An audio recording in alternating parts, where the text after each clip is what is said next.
नमस्कार, आपका स्वागत है। फ्रीडम यात्रा पहुंची है लखनऊ।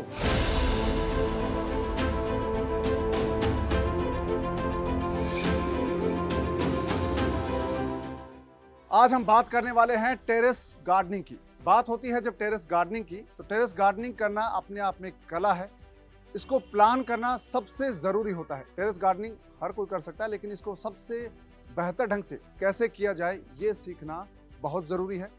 टेरेस गार्डनिंग है वो एक स्ट्रक्चर बेस्ड टेरेस गार्डनिंग है, तो इसके लिए क्या क्या चीज़ें आपको चाहिए, टेरेस गार्डनिंग को आप कैसे बेहतर ढंग से प्लान कर सकते हैं, कैसे आप घर पर शुद्ध सब्जियां उगा सकते हैं, फल उगा सकते हैं, और साथ ही किस तरह से आप अपने घर को एक खूबसूरत लुक दे सकते हैं और ताज़ी हवा है, ऑक्सीजन का लेवल बढ़ा सकते हैं। तमाम चीज़ें आपको बताने वाले हैं इस वीडियो में। तो आज हम आपको रूबरू करवाने वाले हैं हमारे मेंटर सौरभ त्रिपाठी से, जो आइकन्स ऑफ भारत में हिस्सा रहे हैं और वो टेरेस गार्डनिंग के माहिर हैं और आपको बताएंगे कैसे आप टेरेस गार्डनिंग कर सकते हैं। तो चलिए आपको लेकर चलता हूं सौरभ त्रिपाठी के टेरेस गार्डन में।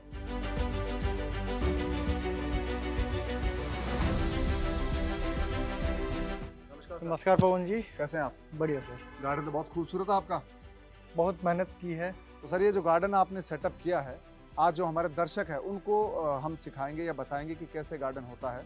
तो सबसे पहले ये बताया कि टेरेस गार्डन होता क्या है। सब बहुत सारे लोगों को ये शब्द सुना, लेकिन उनको ये आइडिया नहीं है पूरी तरह से कि टेरेस गार्डनिंग क्या चीज़ है।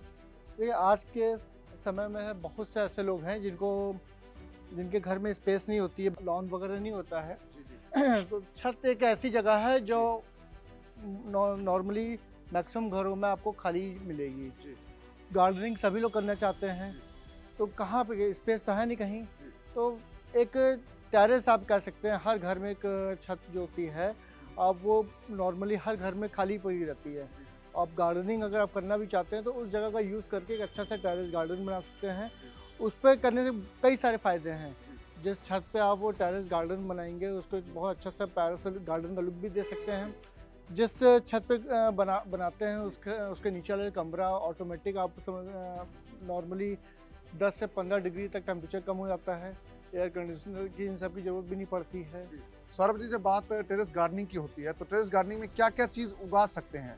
उगाने से पहले बात आती है कि स्ट्रक्चर की। बिल्कुल, सबसे मेन देखिए, जो हम लोग को सावधानी बरतनी है वो सारा का सारा खेल होता है प्लान आउट पे।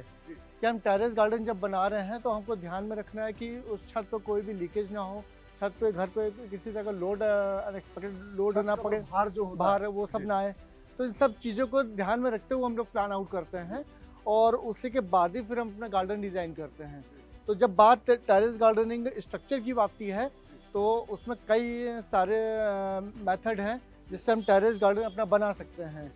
और उसके बाद ही ये सब प्लान आउट करने के बाद ही फिर हम गार्डन डिज़ाइनिंग पे आते हैं, क्योंकि सारा का सारा खेल जो है वो स्ट्रक्चर बेस्ड है कि छत पे किसी तरह का कोई लोड ना पड़े, कोई लीकेज ना आए। तो इसके लिए जब आप प्लान बनाते हैं टेरेस गार्डनिंग का, तो सबसे पहले क्या चीज़ देखी जाती है?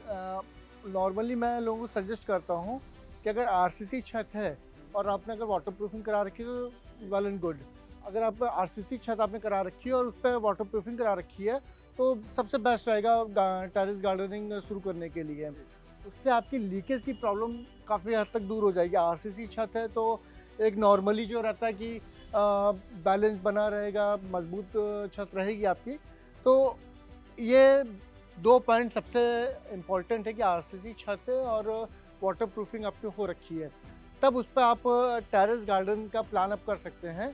तो सर, जो अगर हम बाहर की अगर प्लान बनाते हैं, जैसे आप प्लान की बात कर रहे हैं, तो प्लान बनाते वक्त अगर हमारा छत है, जैसे नॉर्मल घरों की छत होती है, तो कैसे पता चले कि वो कितना भार सहन कर सकती है, कितनी उसकी क्षमता, कैसे पता चलती है?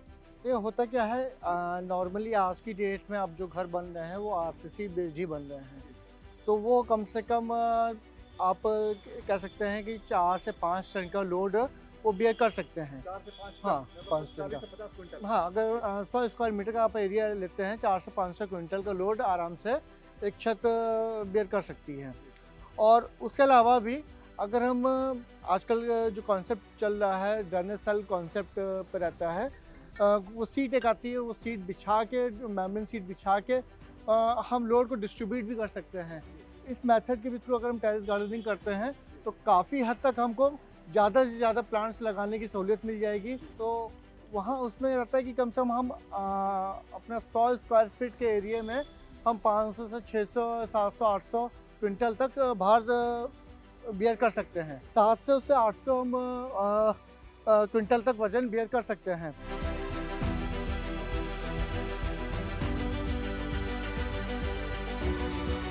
जैसे मैंने बताया, आरसीसी छत पे 700 से 800 पर स्क्वायर पर 100 स्क्वायर फीट पे करीब हम वेट बियर कर सकते हैं। और उसके बाद भी आज की डेट में जो कॉन्सेप्ट चल रहा है, ड्रेनेज सेल कॉन्सेप्ट, जियो मेम्ब्रेन सीड कॉन्सेप्ट, उस पर हम लोड भी डिस्ट्रीब्यूट कर सकते हैं। वाटर ड्रेन आउट का जो सिस्टम है वो भी बहुत आसानी से हम फॉलो कर सकते हैं। उन सब मेथड के थ्रू अगर हम टेरेस गार्डनिंग अपनी डिज़ाइन करते हैं तो बहुत आसानी से लॉन्ग टाइम तक हम बहुत ही अच्छा गार्डन बना सकते हैं। वो प्रॉफिटेबल भी रहेगा क्योंकि उस पर मेंटेनेंस का खर्चा भी बहुत कम आएगा। और प्रॉफिटेबल इस बात भी कह सकते हैं, अगर हम फार्मिंग कर रहे हैं तो काफ़ी समय तक हम उससे प्रोडक्शन ले सकते हैं। तो ये काफ़ी प्रॉफिटेबल रहेगा अगर हम शुरुआत में इन सब चीज़ों का, बारीकी चीज़ें हैं हमारी टेरेस गार्डन डिज़ाइन करते समय, इन सब चीज़ों का अगर ध्यान रखते हैं तो लॉन्ग टाइम तक हम प्रोडक्शन ले सकते हैं और एक प्रॉफिटेबल बिजनेस कर सकते हैं। तो ये तो बात हुई आपका स्ट्रक्चर की, भार वेट मैनेजमेंट की। बात आती है कि कौन कौन सी चीज़ें आप उगा सकते हैं टेरेस गार्डनिंग में। उस पर देखिए कि वो प्लान आउट करना होता है। काफ़ी लोग जो टेरेस गार्डन बनाते हैं अपने छत को ब्यूटीफाई करने के पर्पज़ से भी बनाते हैं, अपने छत को एक अच्छा से गार्डन लुक देने के लिए बनाते हैं। बहुत से लोग किचन गार्डनिंग भी करते हैं, उस पर फार्मिंग भी करते हैं। और मेरा लोगों से आग्रह यही है कि आप टेरेस पर अगर आप फार्मिंग कर रहे हैं तो आप प्लान आउट करके जो चीज़ें आपको लगता है कम समय में जिनका प्रोडक्शन हमें आसानी से मिल सकता है, वो सब चीज़ें अगर आप प्लान करके आप टेरेस पर उगाते हैं तो बहुत अच्छा एक बिजनेस भी आप स्टार्ट कर सकते हैं और अपने लिए आप फल सब्जियां भी बहुत आसानी से अच्छे से उगा ले सकते हैं। तो ये बात हुई। और कौन कौन जो स्ट्रक्चर जब हम बनाते हैं टेरेस गार्डनिंग में, तो कौन कौन सा मटेरियल है वो हमें यूज़ करना चाहिए ताकि बेहतर ढंग से हम उसको वेट मैनेजमेंट कर सकें। वेट मैनेजमेंट के लिए सबसे मेन जो पॉइंट आता है वो हमारा सॉइल को लेके आता है कि सॉइल हमारी जितनी हल्की होगी उतना अच्छा रहेगा, क्योंकि छत पर लोड भी कम पड़े और हल्की सॉइल में प्रोडक्शन भी बहुत अच्छा हो जाता है। तो उसके लिए मैं लोगों से यही आग्रह करता हूँ, सॉइल की गार्डन सॉइल के साथ साथ आप अगर काउडंग कंपोस्ट यूज़ करिए, कोकोपीट यूज़ करिए मिट्टी को हल्का करने के लिए, और कुछ अच्छे से अलग से फर्टिलाइज़र या माइक्रो न्यूट्रिएंट यूज़ कर सकते हैं प्रोडक्शन के लिए। लेकिन सबसे पहले मेन बात आएगी वेट मैनेजमेंट का। तो उसको आप हल्का करने के लिए सबसे आप सॉइल में आप कोकोपीट और कंपोस्ट ज़्यादा से ज़्यादा ऐड करिए। तो ये तो बात हुई सर सॉइल मैनेजमेंट की और वेट की हुई कि कम वजन की बात की है।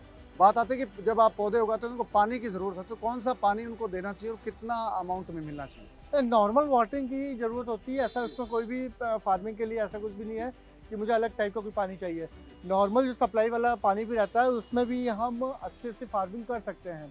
और जब बात आती है टेरेस गार्डन पे फार्मिंग की, तो मैं लोगों से यही बताता हूँ कि आप जब आप टेरेस पे फार्मिंग कर रहे हैं, सीजन वाइज लोग करते हैं, तो खुले में अगर जब फार्मिंग कर रहे हैं तो नॉर्मल वाटरिंग सबको चाहिए, पर डे चाहिए। पर डे आप सॉइल को मॉइस्ट रखिए, कभी भी सॉइल को सूखने मत दीजिए, क्योंकि अगर देखिए सॉइल सूखती है तो उस पर फिर जो फंगल इम्पैक्ट है वो बहुत तेज़ी से होगा। सल्फ़र की कमी, बोरोन की कमी और न्यूट्रिएंट्स की कमी भी बहुत तेज़ी से होती है। तो आप कभी भी सॉइल को सूखा मत रहने दीजिए, हमेशा वाटरिंग करिए, नॉर्मल वाटरिंग करिए। तो एक ये बात हो गई नॉर्मल वाटरिंग की सर। इसके बाद अगर प्लांट्स क्या जिंदा चीज़ है, इन पे बीमारियां भी लगती है, तो ये पेस्ट मैनेजमेंट, डिजीज़ मैनेजमेंट कैसे करेंगे। उसके लिए देखिए मैं ऑर्गेनिक ही बेस जाता हूँ, कोई भी केमिकल मैं अपने यहाँ यूज़ नहीं करवाता हूँ। उसके लिए सबसे अच्छा है नीम ऑयल। नीम ऑयल प्योर ऑर्गेनिक रहता है। आप पेस्ट कंट्रोल के लिए मैं हमेशा नीम ऑयल का यूज़ करवाता हूँ। अक्सर जो आप अगर देखेंगे कोयले के लकड़ी की जो राख होती है वो भी मैं प्लांट्स में यूज़ करवाता हूँ। वो फंगल इम्पैक्ट के लिए है, उससे बहुत जल्दी फंगस नहीं पड़ेगी प्लांट्स में। और अगर आप नीम पाउडर अगर रेगुलर यूज़ कर रहे हैं या मस्टर्ड केक सरसों खली है वो यूज़ कर रहे हैं, तो इससे आप पेस्ट कंट्रोल बहुत आसानी से काफ़ी हद तक कंट्रोल कर सकते हैं। अगर हम बात करें सर स्पेस की, अगर हमारा जो कोई जिनके घर की छत है 100 फीट का अगर स्क्वायर फीट का एरिया है, तो उसमें कितने प्लांट्स उगा सकते हैं, कितनी सब्जियां उगा सकते हैं, किस तरह की उगा सकते हैं। मैं एक एग्जांपल के तौर पर बताऊंगा। अगर 100 स्क्वायर फीट में अगर आप टमाटर की खेती भी करना चाहते हैं, तो एक जी। एग्जांपल के तौर पर जैसे कोई चेरी टमाटर उगाते हैं जी। तो मैं नॉर्मल टमाटर की बात अगर करूँ तो 100 स्क्वायर फीट में अगर हम 100 प्लांट्स भी लगा रहे हैं 1 फीट से अकॉर्डिंग, तो 100 टमाटर से आप कम से कम आसानी से आप 800 से 900 केजी तक टमाटर ले सकते हैं। 8 से 9 quintal, no sorry 100 square feet में आपका 800 से 900 क्विंटल ही आएगा, केजी आएगा। केजी, हाँ 800 केजी मतलब 8 से 9 क्विंटल हो गया। हाँ 8 से 9 क्विंटल हो गया। क्विंटल तो कितना बड़ा अमाउंट हो सकता है? आप ये मान के चलिए अगर नॉर्मल आप बात करिए तो करीब 15 से 20 हज़ार रुपए का ये टमाटर हुआ, तो आप स्क्वायर फीट की हाँ, छत पर आप ये कमाई कर सकते हैं जी। और उसमें अगर आप देखेंगे तो मेरी जो लागत आई है वो नॉर्मल बहुत 1500 से 2000 रुपये। 100 स्क्वायर फीट में अगर आप टमाटर की भी खेती कर रहे हैं तो 100 से मतलब 1500 से 2000 रुपये तक की लागत आई। आप अगर प्रॉफिट की बात कर इस पर आप करेंगे तो ये आपका कम से कम 10 टाइम्स से ज़्यादा है। आपने जितनी लागत लगाई है उससे 10 गुना ज़्यादा आप प्रॉफिट कमा रहे हैं। तो ये जो जिन लोगों के पास खेत नहीं है वो लोग ये तरीका अपना सकते हैं, शहर में रहते हुए एक्स्ट्रा अर्निंग कर सकते हैं। बिल्कुल, यही चीज़ मैं बस लोगों को बताता हूँ कि आप कम स्पेस में भी आप घर के लिए भी सब्जी उगा सकते हैं। आप बिजनेस करना चाहते हैं एक अच्छा सा, अगर नॉर्मल एक बिजनेस स्टार्ट करना चाहते हैं कम लागत में, तो उसके लिए भी सबसे अच्छा एक मैं सुझाव यही दूंगा, आप टेरेस पे भी फार्मिंग करके आप अच्छा प्रॉफिटेबल बिजनेस कर सकते हैं। तो ये जो आपका फार्म है अगर हम अपने दर्शकों को दिखाएं तो इसमें क्या क्या चीज़ उगा रखी है आपने? नहीं टेरेस गार्डनिंग में हाँ, ये क्या चीज़ है इसमें? ये एक नारंगी अचार बनाने के लिए काम आती है। छोटी नारंगी। हाँ, छोटी नारंगी अचार बनाने की यूज़ होती है। मूली भी आप देख सकते हैं, ये सब मूली है, आलू भी है, टमाटर भी देख सकते हैं, उगना स्टार्ट भी हो चुके हैं। और इसी तरह से मेथी है, सोया है, कई सैलेड लीव्स मैंने लगाई हुई हैं।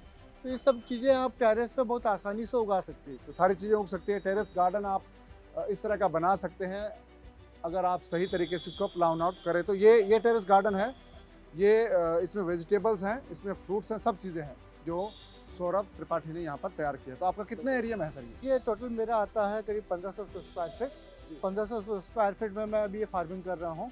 और ऐसे मेरे कई जो आप कह सकते हैं मेरे कलीग्स हैं, मेरे जान पहचान के लोग हैं, मैं सभी से उनसे छत पे यही आग्रह कर रहा हूँ। और बहुत से लोग हैं जो 1000-1500 स्क्वायर फीट की छत में फार्मिंग कर भी रहे हैं मेरे साथ। तो सौरभ जी, जब हम बात करते हैं टेरेस गार्डनिंग की, तो टेरेस गार्डनिंग क्या इसमें फल सब्जी की बात आती है घरेलू यूज़ के लिए, इसके अलावा भी कोई तरीका है क्या? बिल्कुल, मैंने कहा टेरेस गार्डन जो एक लैंडस्केप गार्डन बना के भी ब्यूटीफाई करते हैं, बोनसाई गार्डन बना के भी ब्यूटीफाई करते हैं। फार्मिंग तो एक अलग चीज़ हो गई, उसको हम अपने यूज़ में लेकर आ रहे हैं। उससे आप एक नेचुरल ग्रीन व्यू तो आएगा ही आएगा, लेकिन इसके साथ साथ अगर आपको गार्डन को ब्यूटीफाई करना है तो उसके लिए आप लैंडस्केप गार्डनिंग भी कर सकते हैं, बोनसाई गार्डनिंग भी कर सकते हैं। और उसके लिए मैं आपको एक बहुत ही अच्छा एक बोनसाई गार्डन आपको दिखाता हूँ जो मैंने टेरेस पे बनाया हुआ है। और हमारे साथ डॉक्टर देविका चंद्रा मैम हैं जो इस पूरे गार्डन केयर टेकर हैं, और उन्हीं के उगाई हुई सारी चीज़ें हैं। और उनकी मैं कुछ कला, उनकी बोनसाई की कला भी दिखाता हूँ जो उन्होंने बहुत ही अच्छे तरीके से ब्यूटीफाई कर रखा है। चलिए अब आपको लेकर चलते हैं अपने बोनसाई गार्डन में। तो दोस्तों, टेरेस गार्डनिंग आप कर सकते हैं। और ये हमारे जो मेंटर हैं सौरभ त्रिपाठी, इन्होंने खुद का गार्डन तैयार किया है और साथ ही दूसरों के लिए भी सेटअप करते हैं। अगर आप अच्छे ढंग से गार्डनिंग सीखना चाहते हैं, अपने टेरेस को बेहतर बनाना चाहते हैं, वहाँ पर कमर्शियली अगर आप टेरेस गार्डनिंग करना चाहते हैं तो आप कोर्स देख सकते हैं फ्रीडम ऐप पर। इसका बाकायदा एक कोर्स है और इस कोर्स को आप सब्सक्राइब कर सकते हैं, देख सकते हैं, पूरी जो टेरेस गार्डनिंग है वो आप सीख सकते हैं। तो इस एपिसोड में आपने टेरेस गार्डनिंग जो वेजिटेबल जिसमें उगा सकते हैं, जिसमें आप फल उगा सकते हैं, ये आपने देखा और समझा है। अगले एपिसोड में आपको लेकर चलता हूँ जहाँ पर आप बोनसाई गार्डनिंग कैसे कर सकते हैं, टेरेस गार्डनिंग, वो भी एक बहुत ज़बरदस्त आइडिया है। तो आपको लेकर चलता हूँ अब हमारे नेक्स्ट जो हमें बताने वाले हैं बोनसाई गार्डनिंग कैसे होते हैं, मिस देविका चंद्रा। तो सब ऐसे ही वीडियोस देखने के लिए इस चैनल को सब्सक्राइब कर लीजिए और साथ ही आपको डाउनलोड करना है फ्रीडम ऐप। ये है बोनसाई गार्डन, और बोनसाई एक बहुत पुरानी चाइना की कला है, सेंचुरीज पुरानी।